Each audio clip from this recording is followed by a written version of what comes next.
अब आपको लिए चलते हैं शहदादपुर। रिपोर्ट गए हैं शुएब इस्लाम, शहदादपुर मोहल्ला सवाई रोड के रिहायशी शरीफ चौहान, शफीक चौहान, नदीम चौहान और दीगर भाइयों ने अपने भांजों की ज्यादतियों के खिलाफ शहदादपुर प्रेस क्लब में प्रेस कॉन्फ्रेंस करते हुए बताया कि मेरे मरहूम वाले सदीक चौहान की टंडुआदा वाली मलकिया से अपनी बहनों बतूल जोजा, फजलुद्दीन गौरी, नसीम जोधा, यामीन भट्टी को उनका हिस्सा दे चुके हैं। बहनों के इंतकाल के बाद फौती खाते की रजिस्ट्री देने के बजाय भांजे दिशान, अदनान, इमरान वल्द, फजलुद्दीन गौरी और आमिर वल्द, यामीन भट्टी वालों ने ब्लैकमेल करके 60 लाख रुपए मांगे, जिसमें से 47 लाख रुपए देने के बावजूद अपनी वालिदा मरहुमा के फौती खाते की रजिस्ट्री नहीं दे रहे।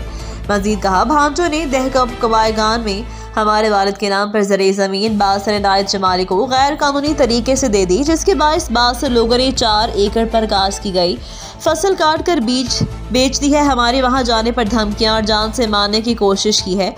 इसके अलावा उन्होंने कहा कि उन्होंने बताया भांजों की सिर्फ 13 लाख रुपए बकाए हैं जो देने के लिए तैयार हैं, पर भांजे बदनीयती और बेईमानी कर रहे हैं। अपनी वालिदा मरहुमा का फौती खाते की रजिस्ट्री देने से इनकार करते हुए ब्लैकमेल कर रहे हैं। उन्होंने कहा, ब्लैकमेलिंग के बायस कोर्ट में दरख्वास्त दायर की, हम शरीफ शहरी हैं, बिलावजह तंग किया जा रहा है। उन्होंने मुतालबा किया बासर इनायत जमाली की तरफ से काटी गई केले की फसल का अजाला किया जाए, साथ साथ भांजों से फौती खाते की रजिस्ट्री दिलाए जो तहफ़्फ़ुज़ फराहम किया जाए।